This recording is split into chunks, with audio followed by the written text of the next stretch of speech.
नमस्कार, मैं tiger post news से आज आए हैं हम जहां ये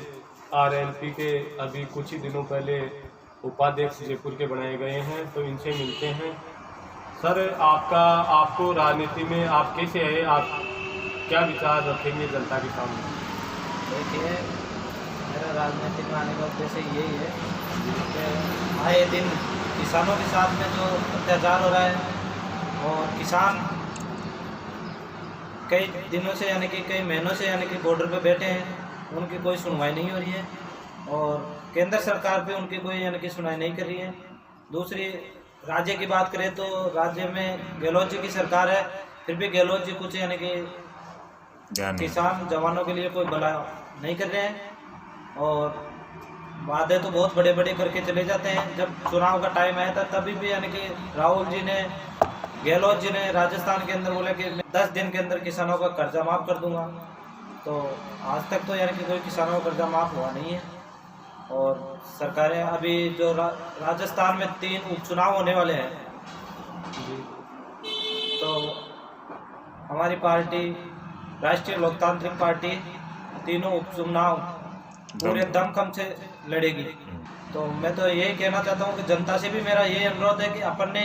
70 साल में दोनों पार्टियों को खूब देखा है, तो दोनों यानी कि कभी बीजेपी आती है, कभी कांग्रेस आती है, दोनों सरकारों का मिलाजुली का खेल चल रहा है। तो मेरा तो सभी से अनुरोध यही है कि इन दोनों सरकारों को राजस्थान से उखाड़ के फेंक दो और बेनीवाल जी का अपन को हाथ मजबूत करना है और बेनीवाल जी का अपन को सपोर्ट करना है। तो मेरा यही उद्देश्य है कि अभी मेरे को जो राष्ट्रीय लोकतांत्रिक पार्टी से जयपुर जिला उपाध्यक्ष की जो जिम्मेदारी दी है पार्टी सुप्रीमो हनुमान जी बेनीवाल साहब और जिला अध्यक्ष शंकर जी नारनौलिया, उनके सानिध्य में मेरे को जो जिम्मेदारी दी है उनके लिए मैं उनका तहे दिल से आभार व्यक्त करता हूँ। हॉस्पिटल जाओ तो हॉस्पिटल में आए दिन, अभी कुछ दिन पहले यानी कि जयपुर के अंदर यानी कि एक लेडीज का यानी कि हॉस्पिटल में उपचार चल रहा था, उसका यानी कि हॉस्पिटल के अंदर यानी कि हॉस्पिटल कर्मियों ने बलात्कार का यानी कि छेड़छाड़ का ऐसा वो चल रहा था और हमारे पार्टी सुप्रीमो हनुमान जी बेनीवाल साहब ने यानी कि उनका मुद्दा भी उठाया था संसद के अंदर। न्यूज़ पे भी देखता हूँ, सब जगह देख रहा हूँ। 1 साल से तो मैं 1-2 साल से तो यानी कि राष्ट्रीय लोकतांत्रिक पार्टी जो हनुमान जी बेनीवाल जी ने नई पार्टी बनाई थी ना, तब से मैं यानी कि राजनीति में थोड़ा ज़्यादा सक्रिय हूँ जी। और मेरा यही है राजनीति में आने का,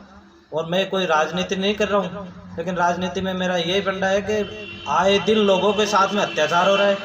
अभी जो ऐसे कोरोना महामारी चल रही थी जी, तो कोरोना महामारी में भी जैसे हमारे पार्टी सुप्रीमो हनुमान जी बेनीवाल साहब आए दिन किसान, मजदूर, शोषित, पीड़ित जो भी है उनकी लगातार कोरोना महामारी के अंदर भी उनका खूब यानी कि मदद की है।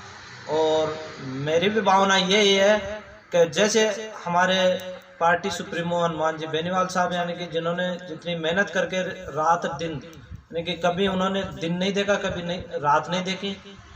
और रात दिन उनके साथ में ये संघर्ष कर रहे हैं जनता के साथ में जुड़ के। तो मेरा भी यही उद्देश्य है कि मैं भी जनता के साथ में जुड़ूं। सर, राजस्थान में जो आरएलपी राष्ट्रीय लोकतांत्रिक पार्टी के अध्यक्ष हनुमान जी बेनीवाल है, तो इनका जो राजस्थान में ये 3 उपचुनाव आने वाले कुछ ही दिनों में होंगे, तो आपकी इनमें क्या रणनीति है, इसके बारे में सर 2 शब्द आप बोलिए। देखिए, हमारी यही है कि हमारी पार्टी सुप्रीमो हनुमान जी बेनीवाल साहब के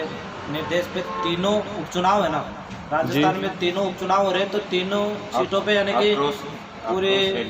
दमखम से यानी कि चुनाव लड़ेगी आरएलपी जी सर, और जीत भी हासिल करेगी और आक्रोश रैलियां भी निकालेंगे। और मेरा तो यही कहना है कि हम पूरी सब जगह पूरे राजस्थान के कार्यकर्ता मिलके और पार्टी को कंधे से कंधा मिला के मजबूती दिलाएंगे और मजबूत करेंगे और चुनाव भी लड़ेंगे और चुनाव जीतेंगे भी।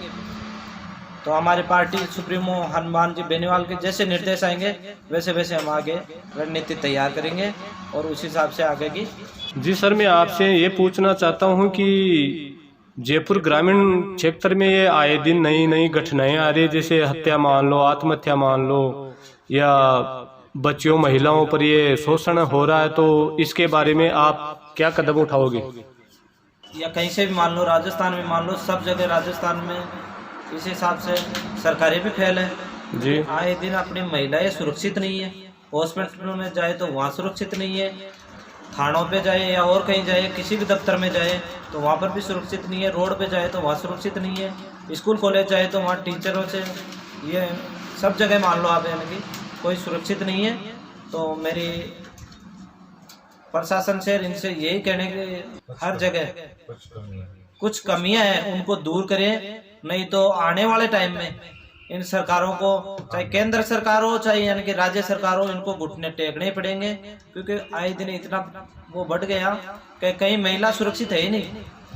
हमारे क्षेत्र जोबनेर में अभी यानी कि 15-20 रोज के अंदर ही 3 से 4 तो आत्महत्याएं हो गई जी। लेकिन फिर भी प्रशासन की, कहीं प्रशासन भी यानी कि मौन है, क्योंकि सक्रिय नहीं है। या सरकार जैसे आत्महत्याएं हो रही है तो कुछ ना कुछ यानी कि किसान मजदूर ऐसे शोषित पीड़ित लोगों की हो रही है।